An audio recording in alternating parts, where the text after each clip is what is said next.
Hello! I don't think people understand the true horror behind the Bikini Killer's saga. Welcome to Crime Chronicles. The year was 1975. Thailand's beaches were a haven for young adventurers, a place where dreams and reality intertwined. Yet, amidst this idyllic setting, a sinister plot was brewing. On a serene beach in Pattaya, the lifeless body of a young woman was found, dressed only in a bikini. This discovery marked the beginning of a terrifying saga involving a man who would be known as the Bikini Killer, Charles Sobhraj. The victim, Teresa Knowlton, was a vibrant young traveler, unaware of the danger that awaited her.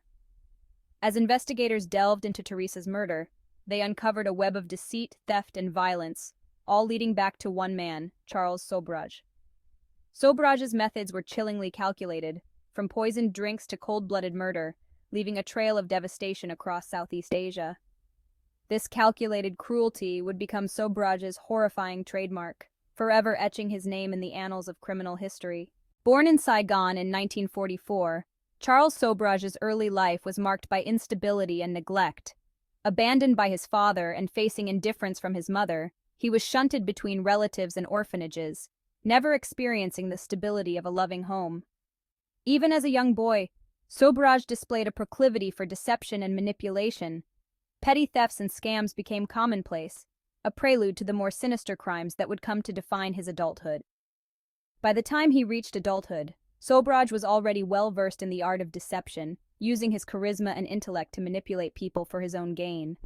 His crimes, however, would soon escalate beyond petty theft, evolving into a horrifying pattern of violence and murder that would span multiple continents. Sobhraj's reign of terror began in earnest in the early 1970s, targeting young travelers exploring the hippie trail across Southeast Asia. His modus operandi was chillingly consistent. He would befriend his victims, often posing as a helpful guide or a fellow traveler, gaining their trust before exploiting their vulnerabilities. He would drug their food or drinks, rob them of their possessions, and in many cases, brutally end their lives. Sobhraj seemed to derive a perverse pleasure from toying with his victims, often subjecting them to psychological torture before delivering the final blow. One of his most harrowing crimes involved a young Dutch couple, Henk Bintanja and Cornelia Hemker, who were lured to Sobhraj's apartment in Thailand. Held captive and tortured for weeks, they were forced to write letters to their families, assuring them of their safety, while Sobhraj tightened his grip on their lives. Tragically, their pleas for help went unanswered, and both met a gruesome end at the hands of their captor. This case, marked by its brutality and calculated cruelty, would become emblematic of Sobhraj's modus operandi, solidifying his reputation as a ruthless predator. Central to Sobhraj's success as a criminal was his extraordinary ability to manipulate and control those around him. He was a master of disguise, adopting different personas to fit the situation and disarm his victims. He could be charming and charismatic one moment, cold and calculating the next, using his versatility to gain the trust of strangers and then exploit them for his own ends. He possessed a keen understanding of human psychology, recognizing vulnerabilities in others and exploiting them with ruthless efficiency. He knew how to play on people's desires for adventure, their trust in fellow travelers, and their willingness to help someone in need, turning these virtues into weaknesses that he could exploit. He often surrounded himself with accomplices, many of whom were drawn to his charisma and promises of adventure. These individuals, often young and impressionable, became pawns in his deadly game, assisting him in his crimes and becoming entangled in his web of deceit. One such accomplice was Marie-André Leclerc, a French-Canadian tourist who became romantically involved with Sobhraj and played a key role in many of his crimes. The true extent of Sobhraj's crimes may never be fully known, but the stories of his victims paint a chilling picture of his brutality and the devastating impact of his actions. Young travelers full of life and eager to experience the world had their dreams shattered by his cruelty. Their families, left to grapple with the unimaginable loss of their loved ones, were scarred forever by his actions. Teresa Knowlton, the young woman found on the beach in Thailand, was just starting her journey when she crossed paths with Sobhraj. A free spirit with a thirst for adventure, she was drawn to Sobhraj's charm, unaware of the danger that lurked beneath his charismatic facade. Her tragic end serves as a stark reminder of the vulnerability of travelers and the calculated cruelty of the man who preyed on them. Then there were Henk Bintanja and Cornelia Hemker, the young Dutch couple who endured weeks of torture at Sobhraj's hands. Their story, filled with missed opportunities for escape and desperate pleas for help, highlights the calculated cruelty of Sobhraj's methods.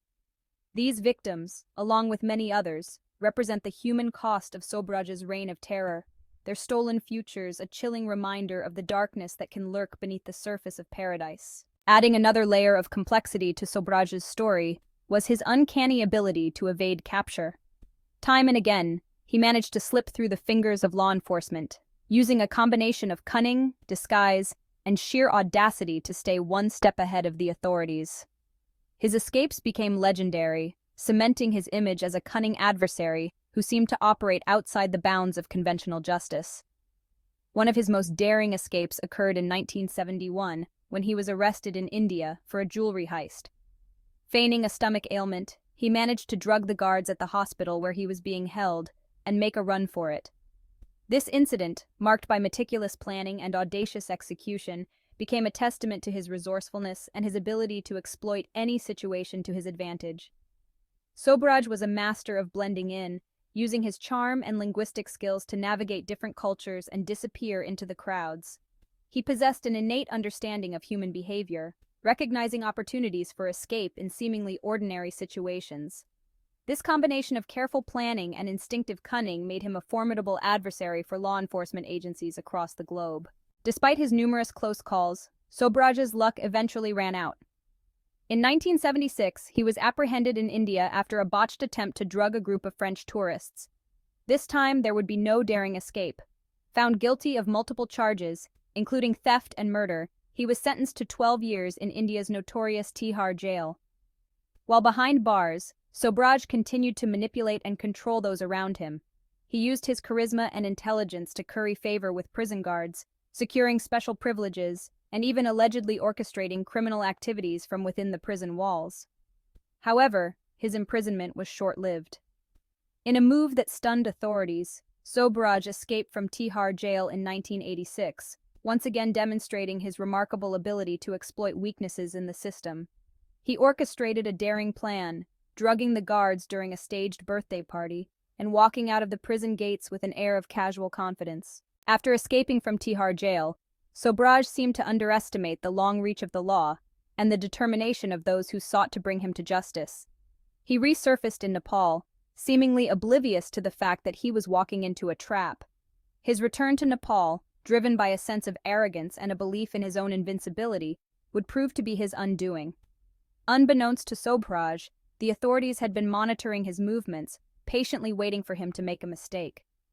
His decision to return to Nepal, where he was still wanted for a double murder committed 2 decades earlier, was a fatal error in judgment.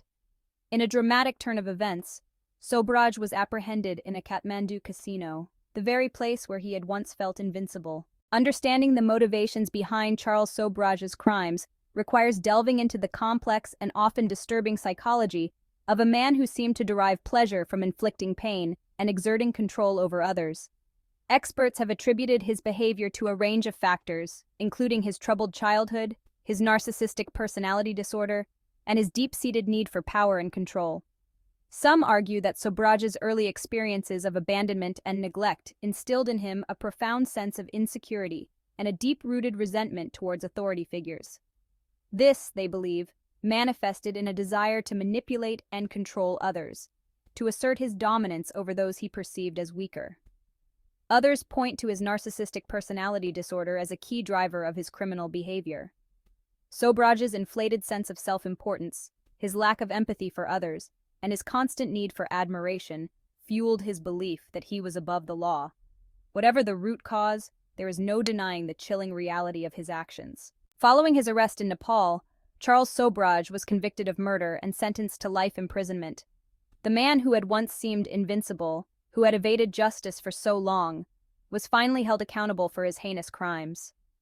While his victims and their families could never erase the pain and loss they had endured, Sobhraj's imprisonment provided a sense of closure.